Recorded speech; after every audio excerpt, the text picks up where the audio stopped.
Morning everyone. आज हम चर्चा करेंगे संगठनात्मक संचार का व्यवहारात्मक प्रक्रिया model, transactional process model of organisational communication. इससे पहले आपने जो कम्युनिकेशन के कई विद्वानों द्वारा जो मॉडल दिए गए थे उनके बारे में आपने चर्चा की थी। आज हम इस मॉडल के बारे में चर्चा करेंगे। ये जो संगठनात्मक संचार का व्यवहारात्मक प्रक्रिया मॉडल है, इस मॉडल का निर्माण मुख्यतः जॉन बेनवर्ग तथा विलियम विलमोंट ने किया है। इस संचार प्रक्रिया में सभी व्यक्ति साथ साथ सूचनाओं को भेजते हैं तथा प्राप्त करते हैं।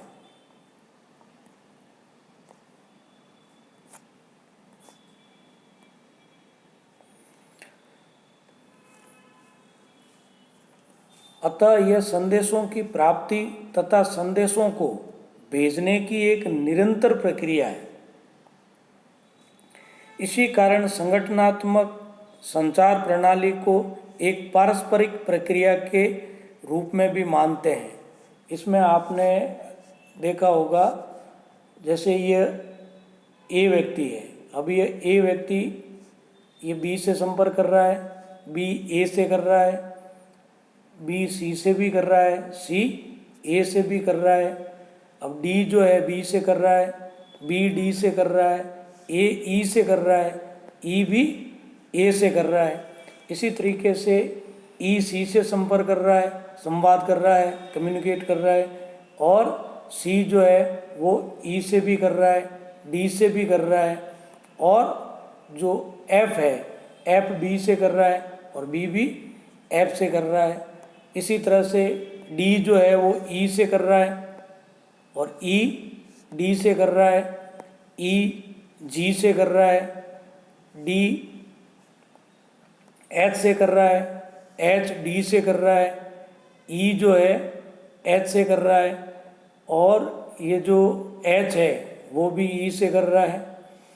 तो इस तरीके से संवाद का सिस्टम अगर अपन देखें तो हर जो व्यक्ति है वो एक दूसरे से संवाद स्थापित कर रहा है। इसमें जी एच से कर रहा है, एच जो है जी से कर रहा है, जी के से कर रहा है, और जो एच है वो जे से कर रहा है, जे एस से संपर्क कर रहा है, संवाद कर रहा है, एच के से कर रहा है और के भी एस से कर रहा है। तो इस तरह से आप जब संपर्क का अगर देखो तो हर व्यक्ति अपने हिसाब से एक दूसरे से कम्युनिकेट किसी न किसी रूप में कर रहा है। ये एक मॉडल के रूप में बताया गया है। तो क्योंकि ये संचार प्रणाली सूचना देने वाले व्यक्ति तथा सूचना प्राप्त करने वाले व्यक्ति दोनों के पारस्परिक सहयोग पर निर्भर करती है। यह एक ऐसा प्रयास है जिसके द्वारा हम दूसरों के साथ समायोजन स्थापित करते हैं। इस स्तर पर यह महत्वपूर्ण तथ्य नहीं है कि एक व्यक्ति संचार से किस प्रकार प्रभावित होता है, वरन महत्वपूर्ण यह है कि किस प्रकार व्यक्ति दूसरे के व्यवहार प्रतिमानों के नियमन एवं नियंत्रण हेतु संचार से एक दूसरे को प्रभावित करता है। संगठन के वातावरणीय घटकों के साथ दोनों के पारस्परिक संबंध एवं अंतरक्रिया तथा दोनों की एक दूसरे के प्रति आशाओं को शामिल किया जाता है। संगठनात्मक स्तर पर संदेश में उस प्रणाली की ओर ध्यान केंद्रित किया जाता है जिसके द्वारा संगठनात्मक परिप्रेक्ष्य में सभी व्यक्ति एक सूत्र में बंध जाते हैं तथा संगठन का बाह्य वातावरण के साथ संबंध स्थापित होता है। इस स्तर पर यह ज्ञात करने का प्रयास किया जाता है कि किस प्रकार संदेश प्रणाली संगठनात्मक प्रणाली व अन्य संबंधित विषयों को प्रभावित करती है। क्योंकि सभी संगठनों में विभिन्न स्तरों पर निर्णय संबंधी सूचनाओं का एक जाल विद्यमान रहता है, अतः यही संचार प्रक्रिया के रूप में कार्यरत रहता है जो संगठन के विभिन्न सदस्यों के बीच संपादित होता है। तो इस तरह से इस डायग्राम के माध्यम से भी आप अच्छी तरह से समझ सकते हैं कि किस तरीके से A B C D E F G H I J K L ये जो व्यक्ति जो कार्यरत है एक दूसरे से संवाद किसी न किसी रूप में करते हैं।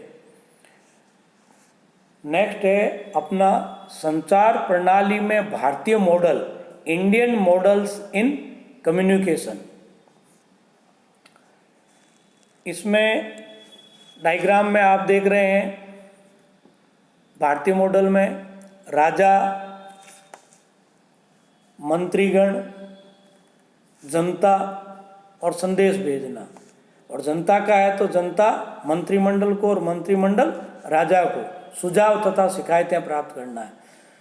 यानी संदेश जो है वो ऊपर से नीचे की ओर आ रहे हैं और सुझाव जो है जनता से राजा की तरफ जा रहे हैं। इस डायग्राम के माध्यम से ये बताया गया है। भारत में संचार प्रणाली अति प्राचीन काल से चली आ रही है, क्योंकि उस काल में राजाओं द्वारा अपनी बात संदेश को जनता तक पहुंचाना तथा जनता की शिकायतों एवं सुझावों को सुनना होता था, जो एक संचार प्रक्रिया का ही एक महत्वपूर्ण अंग है। भारतीय संचार प्रणाली का मुख्य अंग वसुदेव कुटुंबकम रहा है, अर्थात उस समय राजाओं द्वारा सारे संसार को एक घर की भांति माना जाता था। राजा द्वारा संदेश को आम जनता तक पहुंचाने के लिए संचार के विभिन्न साधनों का सहारा लिया जाता था। उस समय संचार के विभिन्न साधनों का चयन राजा के मंत्रिमंडल करते थे कि कौन सा संदेश किस प्रकार आम जनता तक पहुंचाया जाए। उस काल में भी संचार प्रक्रिया में इस बात का पर्याप्त ध्यान रखा जाता था कि दिए जाने वाले संदेश का कहीं अर्थ न बदल जाए, जिससे कि संदेश की सार्थकता ही समाप्त हो जाए।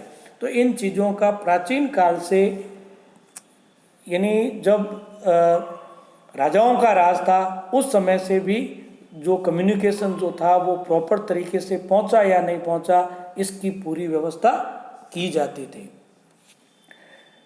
नेक्स्ट है अपना स्वतंत्रता पूर्व के भारतीय मॉडल, यानी इंडियन मॉडल्स बिफोर फ्रीडम।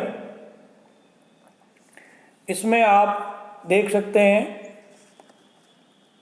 जो सूचना है, कार्य करना, उद्देश्यों की पूर्ति करना, जबकि नरम दल द्वारा संदेश को भेजने के लिए जो है ये निम्न क्रिया अपनाई जाती है। जैसे जो सूचना है, सूचना फिर विचार करना, फिर निर्णय लेना और फिर कार्य करना। तो स्वतंत्रता पूर्व के वर्षों में भारतीयों द्वारा विभिन्न संचार मॉडलों का प्रतिपादन किया गया, क्योंकि उस समय भारत को स्वतंत्र कराने के लिए समय समय पर संदेश को दूसरे व्यक्तियों तक भेजना पड़ता था, जिससे वे व्यक्ति उस संदेश के अनुसार कार्य कर सके। उस समय संचार प्रणाली मुख्यतः क्रांतिकारियों द्वारा प्रयोग की जाती थी। उस समय के ये क्रांतिकारी विभिन्न दलों में बंटे हुए थे। ये दल थे नरम दल तथा गरम दल। इन दोनों दलों का मुख्य उद्देश्य स्वतंत्रता प्राप्त करना था, परंतु इन दोनों दलों द्वारा स्वतंत्रता प्राप्त करने के लिए अलग अलग रास्ते अपनाए जाते थे। नरम दल द्वारा कार्य प्राय विचार विमर्श द्वारा किया जाता था, जबकि गरम दल द्वारा कार्य करने के लिए विचार विमर्श करके निर्णय नहीं लिया जाता था, बल्कि सीधा वो कार्य किया जाता था। गरम दल द्वारा किए गए कार्यों का मुख्य उद्देश्य कार्यों से संबंधित उद्देश्य प्राप्त करना होता था। और इसी तरह से आप ये दोनों जो डायग्राम देख रहे हैं, ये गरम दल का और ये नरम दल का। तो इस तरह से जो संगठनात्मक संचार व्यवहार प्रक्रिया मॉडल जो है वो इस तरीके के भारत में स्वतंत्रता के पूर्व और वर्तमान में जो संगठन की जो स्थिति है, इस तरीके के कार्य किया जाता है। धन्यवाद।